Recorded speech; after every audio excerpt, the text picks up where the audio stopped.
Bom dia a todas e a todos. Eu queria começar cumprimentando os organizadores do evento, principalmente o presidente da Associação dos Municípios de Pequeno Porte, o Bruno Oliveira, também o senhor José Adinã, prefeito dessa cidade de Águas de São Pedro.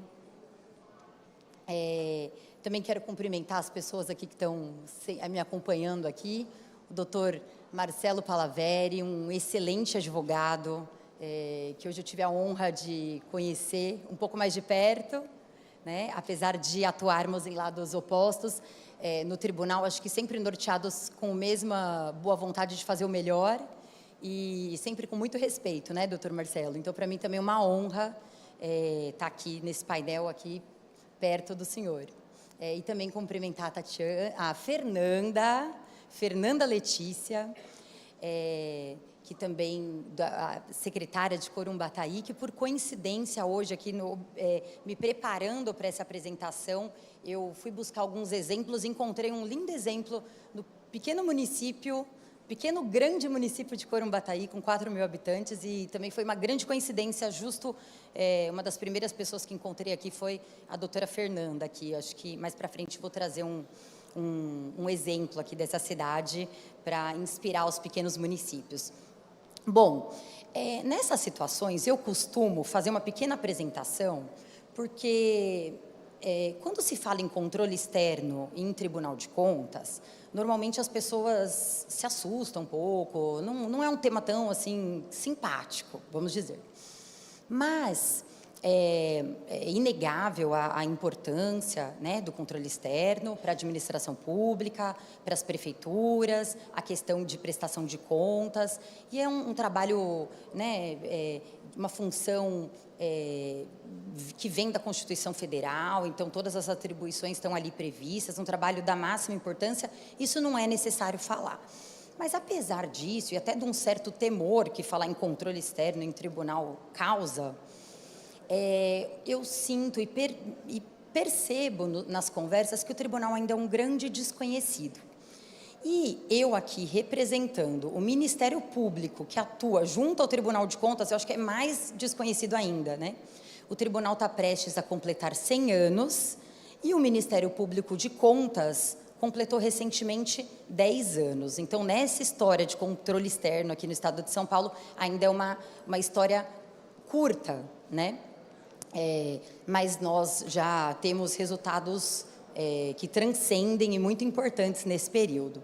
Tá? Então, bom, só para reforçar,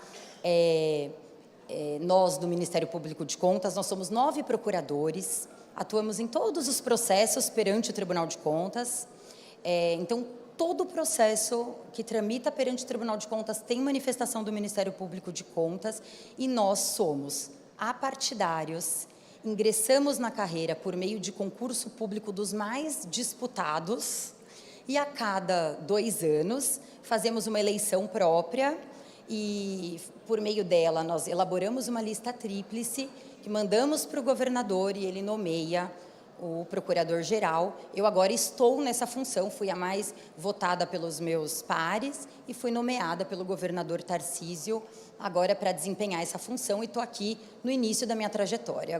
Agora como procuradora-geral, mas mais de 10 anos na 7ª Procuradoria Tribunal de Contas. Se por acaso tiver algum prefeito aqui presente, já peço desculpas antecipadas se fui muito rigorosa em alguma das minhas manifestações. Bom, nós atuamos em todos os processos perante o Tribunal de Contas, tanto como órgão interveniente nos processos que já iniciam automaticamente ali, mas também como um órgão agente. Nós recebemos diariamente inúmeras e cada vez mais, por causa da tecnologia, nós chamamos de notícias de fato, que são denúncias, comunicados de irregularidades dos municípios. Então, muitas vezes feitos pelo cidadão comum, mas até por agentes públicos, que denunciam irregularidades, pedem que o tribunal tenha algum olhar mais atento sobre alguma questão que pode, por algum motivo, passar despercebido. Bom, Nesses casos, nós fazemos uma avaliação, podemos fazer uma investigação prévia e, se entendermos que tem elementos suficientes, nós damos damos início a esse processo perante o Tribunal de Contas, provocando a Corte por meio de uma representação. Então, só para reforçar, o Ministério Público não tem partido e é um fiscal da lei em nome da sociedade. E aqui, no nosso caso, da sociedade paulista. E a gente tem se colocado cada vez mais à disposição e facilitado esses meios de acesso e de comunicação para que qualquer cidadão, qualquer pessoa, agente político ou não, possa colocar em contato conosco e apresentar suas queixas e o que entender relevante, a gente avalia e provoca a Corte de Contas. Então, também quero, mais uma vez, colocar o Ministério Público aqui como um aliado e não como um vilão nessa história. Afinal de contas, nós estamos do lado dos bons gestores, que eu tenho certeza que é o caso aqui de todos que estão aqui presentes, participam de iniciativas como essa, do gestor que quer acertar, do gestor que quer fazer mais e melhor pelo seu município, pela sua cidade. Eu trouxe aqui o meu tablet para trazer algumas informações importantes sobre o tema principal que eu gostaria de tratar aqui brevemente com os senhores, e com as senhoras, que é o tema do controle externo, né, que acho que isso transcende o Tribunal de Contas do Estado de São Paulo, mas o papel do controle externo como indutor de transformação digital. Bom, eu fiz algumas anotações, porque eu quis também trazer alguns dados de um índice que costuma gerar muitas dúvidas para os gestores, que é o tal do IGM, que é um índice que o tribunal tem usado, e hoje ele tem sido um norte muito importante para a atuação nossa também no Ministério Público, e eu entendo que, mais do que uma ferramenta ali de fiscalização do tribunal, ele pode ser uma ferramenta importante para as prefeituras, mas vou falar com mais atenção disso mais para frente. Então, para eu não perder e não faltar nada aqui do que eu quero falar, eu fiz algumas anotações. Tá? Bom, eu acho assim, no mundo pós-pandemia, eu não preciso mais perder muito tempo para falar que a transformação digital ela é urgente e necessária, é uma questão emergencial. Então, do nada, os senhores sabem, todo mundo aqui sabe isso muito bem, nós fomos obrigados a nos trancar por um determinado período e tivemos que buscar formas inovadoras de nos conectar com as nossas famílias, no nosso trabalho, no nosso ambiente de trabalho, com os nossos colegas de trabalho. Empresários tiveram que entender rapidamente como manter suas atividades nesse contexto, e para isso foi muito importante ser criativo. Então, todos nós, prefeitos, vereadores, funcionários públicos, sociedade civil, empresas, famílias, todos nós fomos fortemente impactados pela pandemia e fomos obrigados a buscar ideias inovadoras. Então, até pessoas que não gostavam ou que tinham alguma dificuldade foram obrigadas a embarcar nesse processo. Eu ouvi recentemente de uma pessoa que eu admiro muito do Tribunal de Contas da União, que inclusive nós teremos a honra agora de conversar pessoalmente num evento que faremos em conjunto, falando que pós-pandemia, o tema de transformação digital, a gente não precisa mais perder tanto tempo para falar o quão importante ele é, né? Mas assim, sejam pequenos ou grandes municípios, o fato é, precisamos falar de inovação, precisamos falar de tecnologia, e isso tem a ver com a administração pública como um todo.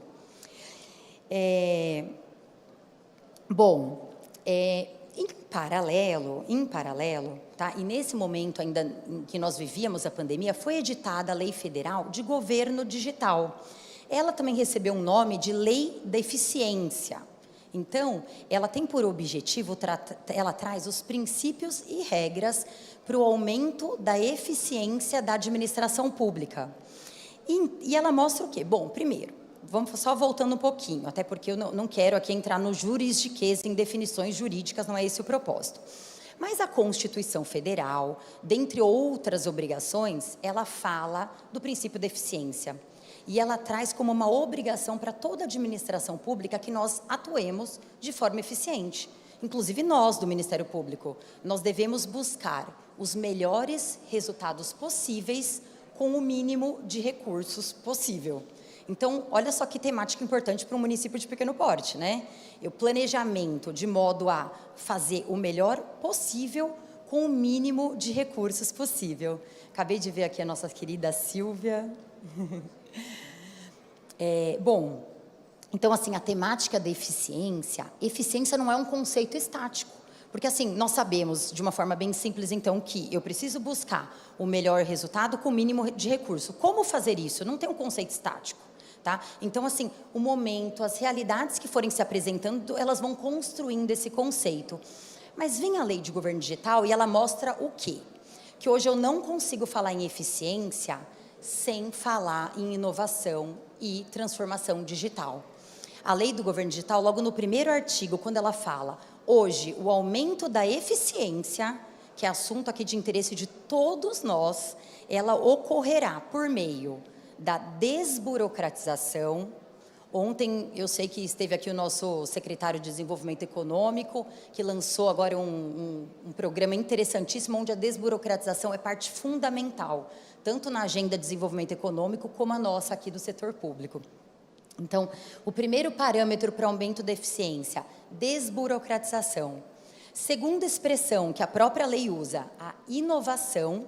Em seguida, transformação digital e, por último, para aumento da eficiência da administração pública, a lei fala da participação da sociedade. Por que será que esses valores são tão importantes e hoje essenciais para a gente tratar da temática da eficiência? É isso que eu pretendo agora tratar com vocês. Bom, o Tribunal de Contas também se submete ao princípio da eficiência e internamente ele precisou se transformar. E o momento da pandemia impulsionou isso. Tá? Já era uma preocupação do tribunal, isso já estava no radar, mas esse processo foi acelerado. Então, o tribunal procurou, com a mais rápido possível,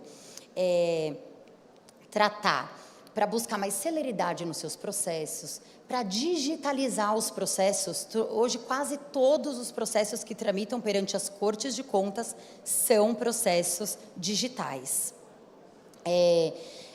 O tribunal desenvolveu sua própria ferramenta de inteligência artificial.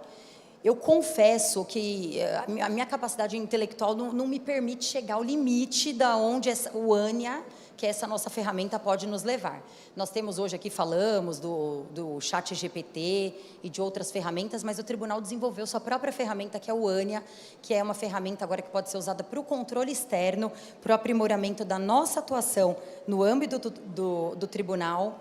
E isso também acaba sendo reflexamente um benefício para a sociedade, e o tempo dirá. Eu acho que num evento futuro a gente vai poder aqui vir debater as vantagens e os ganhos que o Ania trouxe para o controle externo aqui no âmbito de São Paulo, mas também foi um projeto da equipe muito, muito importante. Tá? Bom, a Escola de Contas também tem desempenhado um papel super importante dentro desse contexto de papel pedagógico do Tribunal de Contas. Não adianta punir, e o objetivo principal, eu falo para vocês, com toda sinceridade, não é a punição, é evitar que chegue nesse ponto mesmo. Então, assim, a escola tem desempenhado um papel muito bem feito e hoje mais acessível por causa dos meios tecnológicos. Então, ministrado cursos e tratado de temáticas super importantes, que costumam gerar muitas dúvidas, e tratado ali, e todos estão disponíveis para os municípios de todo o estado por meio digital. Agora também o Dr. Sebastião Miziara. Tudo bem. Bom, então isso foi um processo interno pelo qual o tribunal passou. Nós precisamos fazer a lição de casa. Ministério Público de Contas, mesma coisa. Assim que assumi, entendi que era o caso da gente também digitalizar essas notícias de fato, essas denúncias que eu disse para os senhores que nós recebemos diariamente. Hoje também tudo acontece via SEI, eletronicamente, e hoje qualquer cidadão que faz alguma reclamação, deputado, vereador, prefeito, hoje se eles ligarem, nós sabemos naquele momento, qualquer pessoa que atenda é capaz de trazer para ele o tempo real, como está o processo, e nós podemos prestar contas da atenção que nós estamos dando para alguns pleitos, tá? Bom, isso é a lição de casa do tribunal, mas e externamente? Hoje, uma das principais diretrizes do Tribunal de Contas é o controle da eficiência da administração pública. Isso parece muito tópico e um pouco amplo demais, mas assim, de uma forma mais simples, o tribunal hoje ele tem focado na verificação dos resultados. Antes, a análise que o tribunal fazia das contas era uma análise quantitativa, gastou tanto, o percentual foi atingido. Agora nós passamos por um momento de priorizar a qualidade do gasto. Então, esse dinheiro foi bem gasto, ele chegou ali na escola. Como o tribunal faz isso? Por exemplo, por meio de ações ordenadas, né? Hoje nós temos feito fiscalizações ordenadas, onde o tribunal vai até o local, vai até o jurisdicionado e verifica ali como é que foi, como é que está na prática ali, quais foram os resultados. Esse ano nós fizemos ordenadas aí do tema de resíduos sólidos, um tema de educação que foi uma ordenada nacional, um projeto bem interessante. Agora sim, uma das principais ferramentas que causa bastante temor até para os jurisdicionados e que o tribunal tem utilizado para isso é o índice de efetividade da gestão municipal. Tá? É um tema que parece muito difícil, quando a gente fala em índice, matemática, nos cálculos, para a gente chegar àqueles resultados, mas, gente, é mais simples do que parece. Então, assim, eu imagino que para o gestor tem uma dificuldade ainda para responder os quesitos e para entender como é que funciona o IGM, mas, bom, o IGM, por meio dele, o gestor responde a vários quesitos e chega-se a uma nota. Esses quesitos não são invenção do tribunal, são todos baseados em lei. Lei que o gestor já é obrigado, já deve observar e seguir. E aqui hoje eu gostaria de falar de uma das dimensões desse índice, que é o IGOV-TI. É o Índice de Efetividade da Gestão Municipal, que vai avaliar a governança em tecnologia da informação. Bom, nós podemos ver pelo IGM, ele faz um mapa para o tribunal e mostra o quão próximo ou distante os municípios estão desse ideal, né, de transformação digital, quão próximo ele está de cumprir esses objetivos, de estar alinhado com essas novas demandas, porque hoje nós precisamos falar de tecnologia para falar de políticas públicas. Isso é fundamental. Bom, os dados do IGM, agora os mais atualizados que nós possuímos, eles mostram que os municípios de São Paulo estão um pouco atrasados nessa temática. Então, assim, dos 644 municípios paulistas fiscalizados, porque o da capital não é fiscalizado pelo Tribunal de Contas do Estado, nós vemos que apenas 54 municípios paulistas já regulamentaram a lei de governo digital. Tá? E isso, bom, é bem importante por algumas razões que eu gostaria de destacar. Por exemplo, a lei de governo digital, que trata da eficiência da administração pública, ela traz algumas ferramentas bem importantes para o município. Por exemplo, ela se preocupa, a lei de governo digital, ela busca disponibilizar alguns serviços eletrônicos importantes, ou seja, para o próprio exercício da cidadania. Tá? Ela trata daí do uso de tecnologias inovadoras, mas ela também trata de uma coisa que é importante aqui, que é do apoio técnico aos entes federativos. Né? Então, hoje, a preocupação, até quando a gente fala de tecnologia, é de também disponibilizá-la para entes que não têm até capacidade financeira de desenvolver esse sistema. Por exemplo, hoje no tribunal nós conseguimos ver pelos dados, e até um painel, eu vou falar mais para frente que nós lançaremos, vai ser bem possível ver, que se um município, poucos municípios paulistas, por exemplo, aderiram, isso é uma coisa gratuita para se fazer, ao gov.br. Né? E essa ferramenta ela vai disponibilizar vários serviços públicos de forma gratuita para a população. E isso é gratuito, isso não vai representar gastos para o administrador. Tá? E poucos municípios já implementaram a lei de governo digital. Isso pode ter um impacto não bom para a gestão pública. Né? Aqui mais alguns dados do IGM. Né? Por exemplo, nós podemos ver que 75% dos municípios não regulamentaram a Lei Geral de Proteção de Dados. E aqui eu tenho um exemplo de um pequeno município, eu soube agora, inclusive, que Corumbataí, um município de 4.000 habitantes, já regulamentou a Lei Geral de Proteção de Dados. Isso é muito importante, tá? Porque, assim, lidar com dados, agora também tem que se preocupar com essa temática de segurança. né? Então, assim, a regulamentação da Lei Geral de Proteção de Dados, ela é importante. Tá? E como a gente pode fazer? Quem não sabe como fazer, gente, o IGM aí é um caminho. É só você entrar, por exemplo, num município que tem uma nota boa no IGM, ver o que ele fez, acessar a legislação e tentar adaptar. Então, assim, o IGM ele pode ser uma ferramenta importante, inclusive para o planejamento do gestor, né? Então, assim, vendo as boas práticas, ele permite que nós acompanhemos as boas práticas dos municípios que estão com uma nota melhor. Então, para nós é um parâmetro de como os municípios estão caminhando, mas para o gestor público é uma oportunidade de planejamento. Eu posso ver quem está melhor aqui e atuar para também buscar esse resultado. Né? Nós podemos ver também que 79% dos municípios não possuem um plano de diretor de tecnologia da informação. Eu também, só para falar que, por coincidência absoluta mesmo, Corumbataí também já tem um plano diretor de tecnologia da informação. E uma das nossas diretoras, até ela, quando eu pedi para ela alguns exemplos de pequenos municípios, ela trouxe que ela tinha acabado de fiscalizar Corumbataí e ficou surpresa, porque tudo precisa de planejamento, gente. Não é fácil se planejar com legislações que mudam a todo tempo, com mudanças fiscais, nós sabemos muito bem disso, mas assim, os danos podem ser minimizados se houver planejamento, e até nessa área de tecnologia da informação é necessário, e a lei exige, que nós implementemos tanto a lei geral, uma lei para proteção de dados, mas também que a gente regulamente, que a gente se planeje nessa área de TI. Nós também podemos ver que apenas 29% dos municípios possuem um departamento de TI. Nós estamos, em poucos dias, nós teremos que colocar em prática a nova lei de licitações, que será um processo digital. Ela será praticamente toda virtual. Como as prefeituras vão implementar a nova lei sem um departamento de TI? Então, assim, para falar que isso precisa ser urgente, prioridade, porque eu acho que nós poderemos ter muitos problemas se não houver essa implementação. Tá. E olha, 80% aí dos municípios também não possuem encarregado ou tratamento de dados, para tratamento de dados.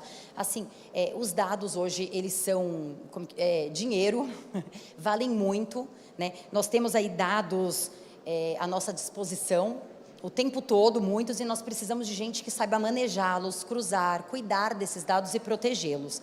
Então, assim, também é mais uma questão para chamar para a importância, né? Bom, qual é a solução para isso? Eu falei aqui, né, que a preocupação hoje do tribunal é o aumento da eficiência e que hoje nós não podemos falar em eficiência sem falar em inovação, em transformação digital, e que a lei de governo digital, ela traz alguns parâmetros para o aumento da eficiência. O primeiro é a desburocratização. Tá? A desburocratização é um tema que o pessoal da iniciativa privada adora, tá? Porque tem uma dificuldade no trato com o setor público. Tá? A burocracia é necessária, ela tem uma razão de existir, mas nós, do setor público, nós precisamos rever e eliminar o que é desnecessário. Nós precisamos voltar o nosso olhar para o jurisdicionado, para o titular do poder. Será que nossa atuação está realmente atendendo aquela necessidade? Ou eu estou criando um monte de caminhos difíceis? Será que o cidadão, quando entra no meu site, ele consegue realmente ter todas aquelas informações? Será que nos processos administrativos que nós manejamos, tudo que está ali é realmente necessário?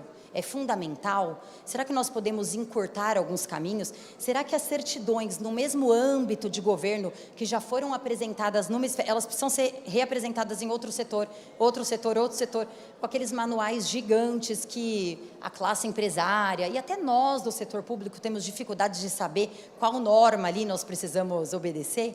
Então, assim, acho que é um momento para a gente tentar simplificar esses processos, sem eliminar o que é fundamental e necessário, mas tornar mais simples. Nós passamos por um processo assim no MPC, de tentar simplificar, facilitar alguns acessos, né? Então, assim, isso traz mais celeridade, respostas mais rápidas para o cidadão.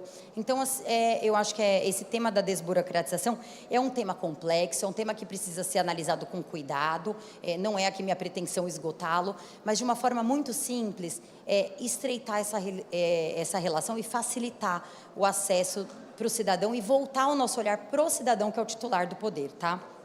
e tornar o nosso serviço mais acessível e mais fácil dele entender. Então, assim, simplificar a nossa linguagem para comunicar, para se comunicar com o cidadão, tal. Bom, um outro fator, inovação e transformação digital, que foi o que eu já disse, né?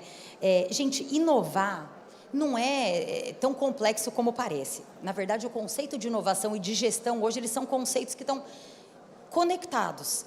O gestor público é uma pessoa, e eu valorizo de verdade, cada vez mais a atuação do gestor público. Eu sei o quão difícil e o quão corajosos os senhores precisam ser para enfrentar esses desafios, tá? Mas, assim, o gestor público é uma pessoa que precisa, a função dele é atender às necessidades públicas, tá? E quando nós atendemos essas necessidades, as demandas públicas, com o uso de tecnologia, nós estamos inovando. Então, hoje, inovar nada mais é do que resolver problemas com o uso de tecnologia, tá? E isso cada vez é mais necessário e econômico. A gente fala ali no tribunal e tem falado nos ciclos de debates, que aqui a doutora Silvia, o senhor Miciara também tem acompanhado, mas nós reforçamos que investir em tecnologia é economizar, gente, é economia de longo prazo. E nós temos muitas ferramentas gratuitas que podem simplificar a vida do gestor. Bom, então a inovação é isso, gente, é resolver problemas por meio de tecnologia. E a gente percebe, por que se é tão fácil? Por que é tão difícil falar de inovação? Por que gera tanto temor, né? Primeiro, assim, para deixar muito claro, inovar é legal. E eu vou além, inovar é constitucional, porque quando eu inovo, a gente aqui falou que a legislação nos diz isso, não é uma criação, eu estou atuando de forma mais eficiente. Então, inovar é atender ao princípio da eficiência, eu buscar solucionar problemas cada vez de uma forma melhor e com o uso também de ferramentas tecnológicas, tá?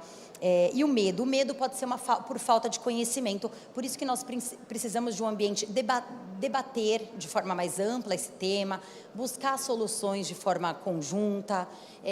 Nós não sabemos os limites, até onde essas ferramentas tecnológicas podem nos levar, mas nós temos um norte, que é atender a necessidade do cidadão, que é atender norteado para bem servir a nossa população.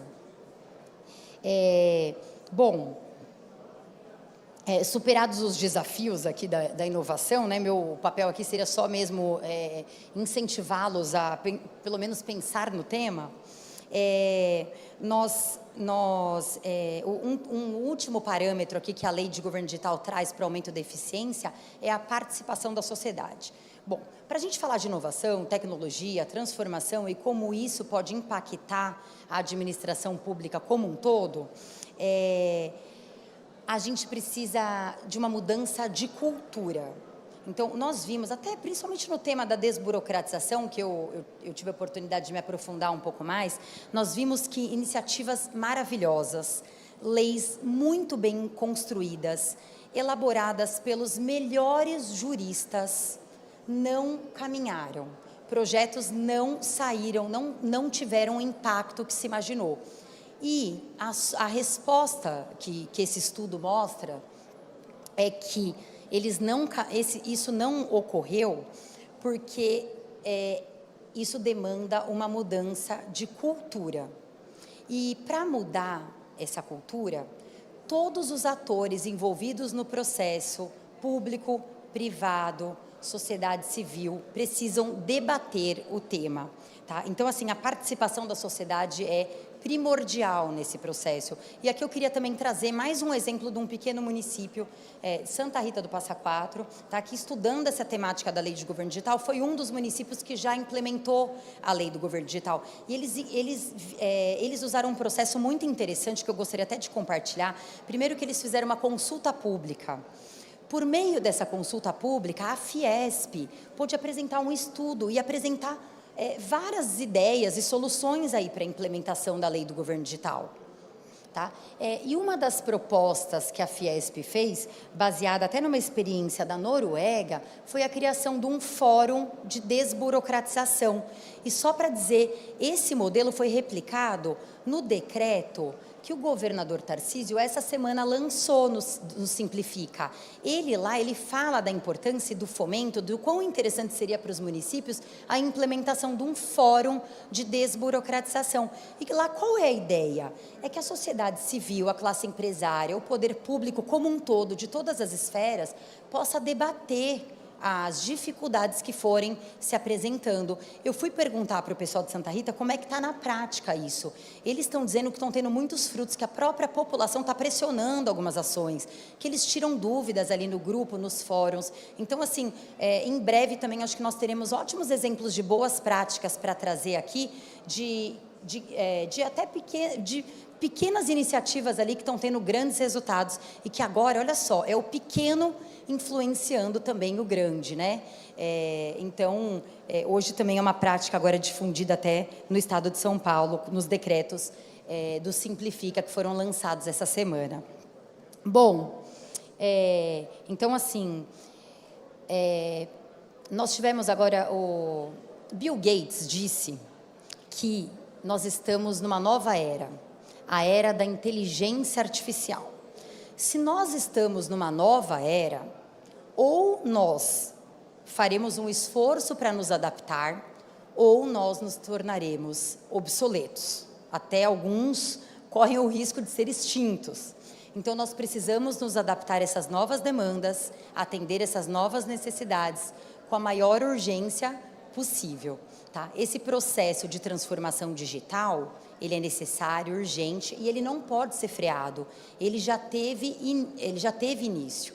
Tá? O que nós podemos fazer diante das eventuais dificuldades que apareçam é debater, dialogar, buscar ajuda, buscar conhecimento. Mas esse é um processo em que todos são atores principais, não tem coadjuvante nesse papel. Setor público, privado, empresário, sociedade civil, nós precisamos juntos debater, tratar do assunto, tá? Esse é tema de controle externo, eficiência é tema de controle externo, o IGM não é só um índice, ele pode inclusive acarretar a irregularidade, ou a manifestação por um parecer desfavorável, caso não de uma vez, mas assim, avaliando o primeiro ou último ano de governo, se não houve uma efetiva melhora, né? Isso tem sido olhado, tem tido esse olhar cuidadoso, mas assim, todos são importantes, é um tema que merece atenção, destaque, todos nós somos protagonistas nesse processo de transformação digital, precisamos debater e dialogar, falar sobre isso, e aqui eu gostaria de encerrar com uma frase também que eu já vi, que também não sou a única que cito, mas que eu acho que ela é muito pertinente para esse momento, que é de um provérbio africano que fala: se você quiser ir rápido, vá sozinho. Se quiser ir longe, vá em grupo. Muito obrigada a todos, um ótimo dia, um ótimo evento.